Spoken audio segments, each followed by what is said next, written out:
Bomb blast जैसी घटना क्यों नहीं सामने अंजाम देना पड़े।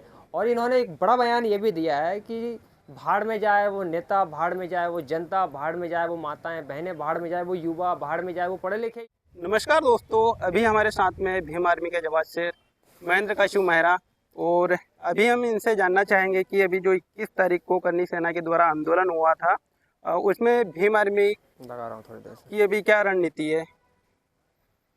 देखो क्या है कि 21 तारीख को जो करनी सेना और सर्व समाज के नाम पर जो आंदोलन हरदा में किया गया, मेरे हिसाब से तो एक प्रकार से सर्व समाज को गुमराह करने वाली घटना सामने आई है।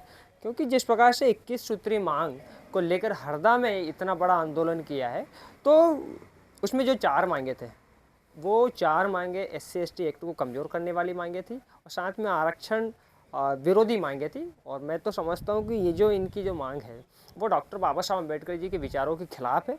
क्योंकि डॉक्टर बाबा साहब अम्बेडकर तो हमेशा समानता की बात करते थे, वो तो चाहते थे इस देश में जाति खत्म हो जाए। तो मैं नहीं समझता कि इनका जो कार्यक्रम है, जो मांगे इनने रखी, वो एक प्रकार से सही है। इस आंदोलन में बम ब्लास्ट ऐसी घटना को अंजाम देने वाले बयान सामने आए हैं, तो इसमें आप क्या कहना चाहेंगे। हाँ, बहुत बढ़िया सवाल है आपका। बम ब्लास्ट जैसी घटना इनके मंच पर बोली गई। इनके कोई करनी सेना का नेता है जो करनी सेना के मंच पर, भरे मंच में साफ स्पष्ट उन्होंने ये बोला कि हमें अपनी सरकार बनानी है, हमें किसी भी प्रकार से चुनाव जीतना हो, चाहे उसके लिए हमें इस देश में, दिल्ली में बम ब्लास्ट जैसी घटना क्यों नहीं सामने अंजाम देना पड़े।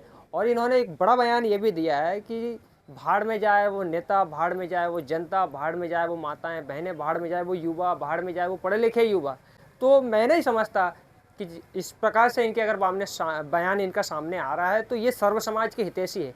मैं नहीं समझता कि ये सर्व समाज के हित में कोई बड़ा एक्शन ले सकते हैं। मैं नहीं समझता कि सर्व समाज का विकास ये लोग कर सकते हैं, क्योंकि इनकी मानसिकता साफ दिख रही है कि माता बहनों के खिलाफ जिस प्रकार से इनके बयान आ रहे हैं कि भाड़ में जाए वो माताएं बहनें, तो मैं इसका भी कड़ा विरोध करता हूँ। यहाँ के जिला प्रशासन हरदा से निवेदन करता हूँ कि ऐसे व्यक्तियों पर जो है कानूनी कार्रवाई की जाए, इनके ऊपर ठोस एक्शन लेकर इनके ऊपर देशद्रोह का मुकदमा लगाना चाहिए। भाई साहब, इनकी जो 21 मांगे थी, तो आप इनमें से कौन सी मांगों का विरोध करते हैं। देखो, इनकी जो 21 मांगे थी उसमें से 4 मांगे थी जो एट्रोसिटी एक्ट को कमज़ोर करने वाली मांग है कि भाई सबसे पहले अगर कोई एट्रोसिटी एक्ट किसी के ऊपर लगता है तो उस पर जो है कि बिना जांच के उस पर गिरफ्तारी नहीं होनी चाहिए। भाई क्यों नहीं होना चाहिए?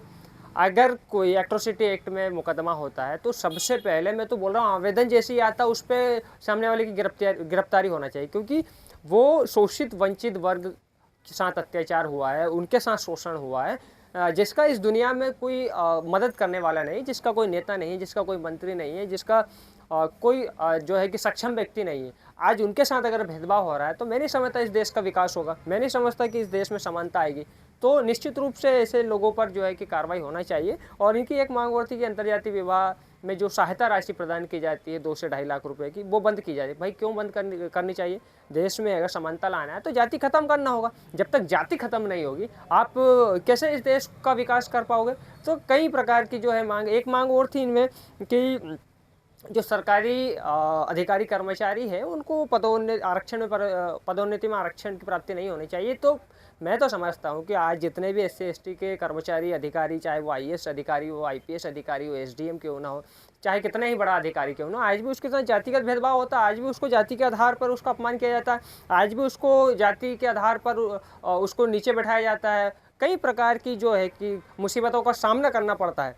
तो अगर ऐसी मानसिकता आज भी इस देश में जिंदा है तो निश्चित रूप से जो है कि हमें आरक्षण की आवश्यकता है। और ये जो आरक्षण है वो डॉक्टर बाबा साहब ने कहा था कि जिसकी जितनी संख्या भारी उसकी उतनी हिस्सेदारी। तो आज हमारी जो संख्या है उस आधार पर हमें आरक्षण मिलना चाहिए। और इनके आंदोलन करने से कोई आरक्षण प्रभावशाली नहीं रहेगा और इससे आरक्षण में कोई जो है कि 1 इंच भी खरोच नहीं आ पाएगी।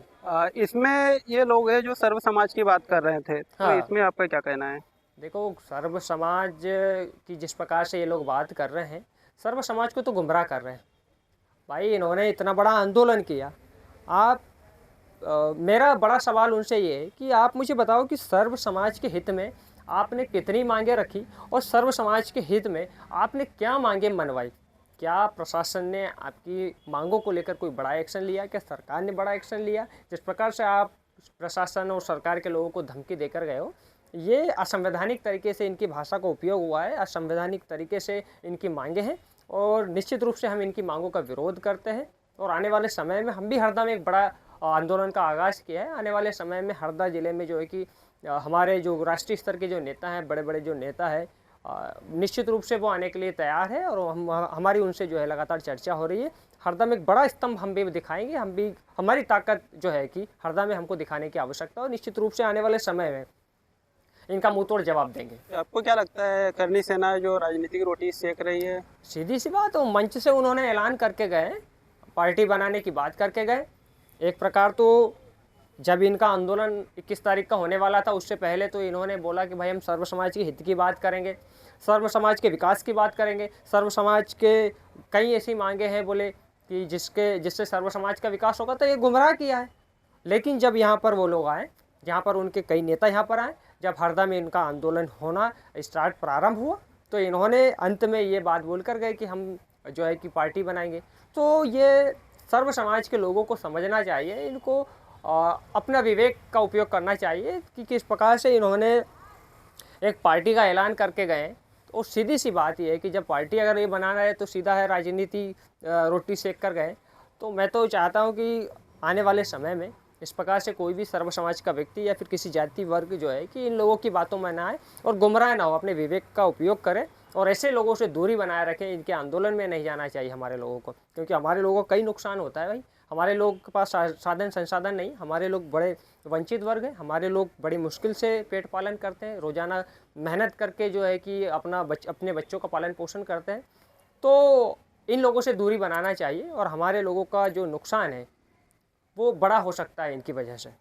सरकार से आपकी क्या मांग है? सरकार से मैं तो मांग करता हूँ कि जिस प्रकार से इनके लोग मंचों से माताओं बहनों का अपमान करते हैं, देश में दंगा फसाद करने जैसी बात करते हैं, देश में बोलते हैं कि चाहे कुछ भी हो जाए, चाहे हमें किसी का खून करना पड़े, चाहे हमें किसी को मारना ही क्यों ना पड़े, लेकिन हमें चुनाव जीतना है, चाहे पैसे का ढेर क्यों न लगाना पड़े। जब अगर ऐसे बयान सामने आ रहे हैं तो आप खुद तार्किक हो, आप देश के सभी युवा शिक्षित है आज के समय में, तो उनको समझना चाहिए कि सरकार ऐसे संगठनों पर और साथ में ऐसे व्यक्ति पर उचित कार्रवाई करे, देशद्रोह का मुकदमा कायम करे। ठीक है, धन्यवाद भाई साहब।